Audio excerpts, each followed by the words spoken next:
Madame, Monsieur, chères téléspectatrices, chers téléspectateurs, aujourd'hui je vais vous parler de la myopie. Qu'est-ce que la myopie? Si on en croit le dictionnaire, la myopie consiste en une anomalie de l'œil entraînant une mauvaise vue des objets éloignés sans pour autant perturber la vision de près. Autrement dit, un myope voit mal les objets éloignés, mais il voit très bien de près. Quand un œil myope regarde un objet éloigné, l'image de cet objet se fait devant la rétine, cette membrane qui tapisse la surface interne du globe oculaire. Ce qui fait que le myope va rapprocher l'objet qu'il regarde de ses yeux. Cela se corrige principalement en portant des lunettes ou des lentilles. Mais il existe une autre myopie, bien plus redoutable celle-là, car elle passe le plus souvent inaperçue. C'est la myopie intellectuelle, qui ne permet pas de voir au-delà des faits qui se présentent à notre vue, sans percevoir leur environnement, leur origine et la perspective à long terme. Elle se caractérise donc par un manque de perspicacité doublé d'étroitesse de vue.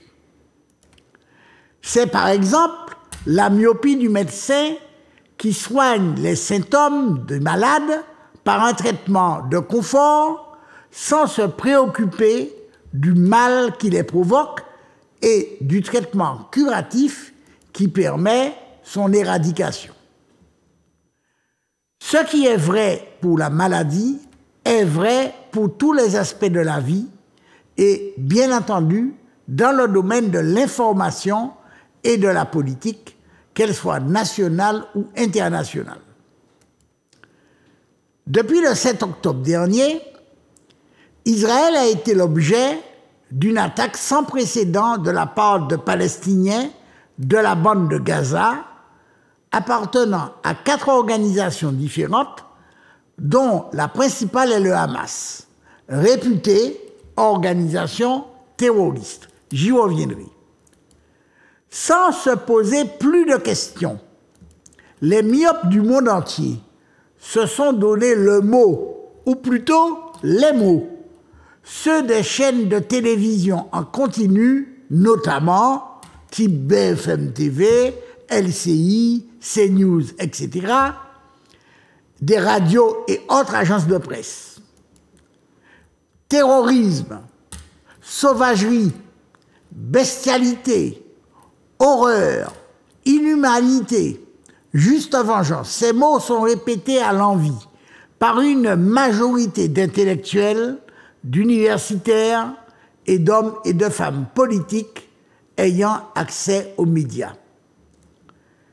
Ces mots sont d'ailleurs obligatoires, sauf à vouloir passer pour quelqu'un d'insensible si l'on ne les prononce pas, et pour tout dire, sauf à vouloir de passer pour un antisémite. Mais en outre, il justifie ainsi et par avance tous les excès d'une vengeance à caractère biblique. Vous connaissez, œil pour œil, dent pour dent, pourtant largement décuplé dans les faits, sans l'ombre d'un regret ou d'une hésitation. À faire une comptabilité macabre, on dénombre 1400 morts côté israélien, 9 voire 10 000 morts côté palestinien à Gaza. Et donc, ce serait plutôt pour un œil une vie et pour une vie cette vie. D'un côté se trouvent les terroristes, des animaux humains, des bêtes assoiffées de sang, et de l'autre, des victimes israéliennes combattant pour une juste cause l'existence de leur pays. Mais de quel pays s'agit-il? Dans la déclaration d'indépendance prononcée par David Ben Gourion le 14 mai 1948, aucune frontière n'est fixée au nouvel État d'Israël. Est-ce le Jourdain, ce fleuve dont le Nouveau Testament indique que Jésus y aurait été baptisé par Jean-Baptiste, son cousin? Est-ce le Tigre et l'Euphrate qui coulent en Mésopotamie, aujourd'hui l'Irak, ainsi que le dit la Torah, le livre saint des Juifs? Or, tous ces territoires sont habités, d'abord par les Palestiniens, puis plus loin par les Jordaniens et encore plus loin par les Irakiens. Devront-ils tous s'en aller? Ces questions ne sont jamais posées. Tout se passe comme si le monde ne pouvait être que binaire, divisé entre le bien et le mal, sans plus de nuances. Tout se passe comme si, pour expier les crimes commis contre les Juifs et qui ont culminé avec l'assassinat de 6 millions d'entre eux dans les camps de concentration nazis en Europe lors de la Seconde Guerre mondiale, les pays occidentaux en rendaient responsable le peuple palestinien. Oubliant le premier principe de celui qui a la prétention d'informer est de ne jamais accepter pour vrai ce qui nous paraît être tel. Les journalistes de l'instantané ressortent sans plus de réflexion ce que la propagande du plus fort leur souffle, voire leur impose, servis par les agences de presse. Le cœur des experts autoproclamés et des politiques à courte vue et à la réflexion inexistante leur emboîte le pas, diffusant à longueur de journée des messages de peur, d'horreur, des demi-vérités ou des mensonges à base d'affirmations non vérifiées.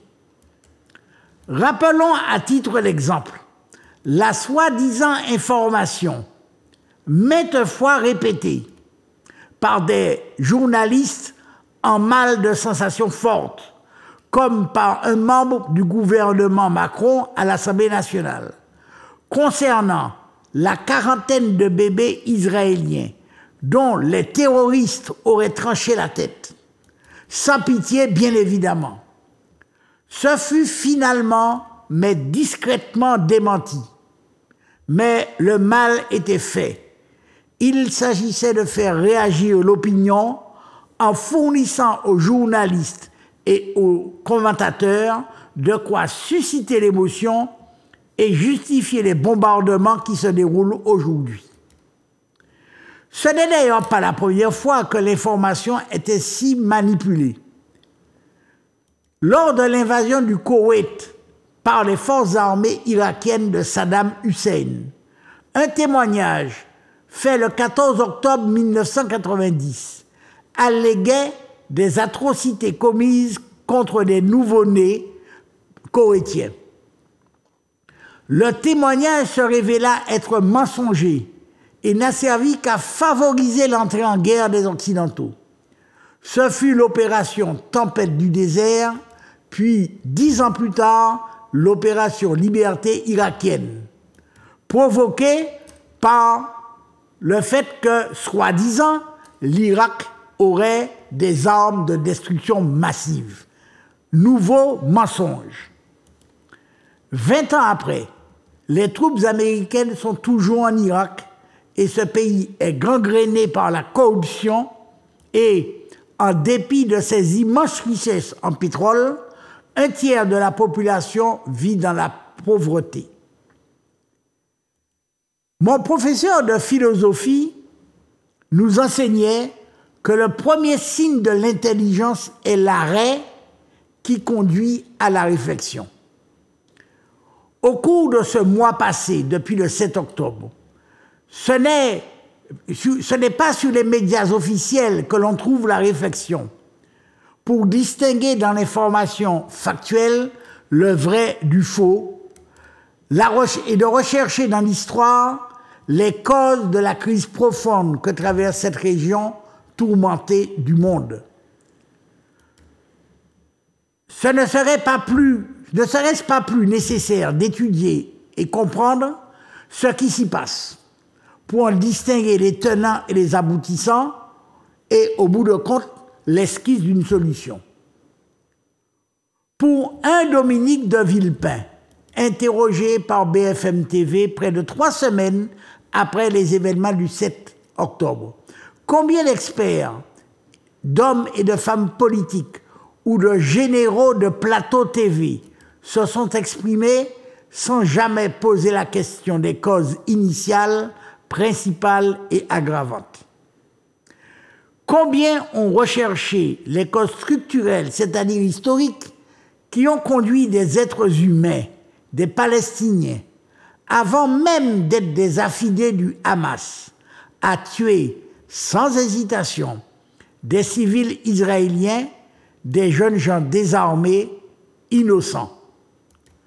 Se sont-ils seulement posé la question de savoir s'il est plus humain de tuer à coups de bombes les malades des hôpitaux, les fidèles dans les lieux de culte, les familles dans les immeubles, pas seulement au nom d'une vengeance qualifiée de juste, puisque c'est le lot des Palestiniens depuis la création d'Israël. Faut-il être myope pour ne pas appréhender le problème dans toutes ses dimensions? Myope ou stupide ou simplement cynique? Cela fait 75 ans que les Palestiniens ont été chassés de leur pays, colonisés ou parqués dans la bande de Gaza, la plus grande prison du monde à ciel ouvert, finalement transformée en camp de concentration.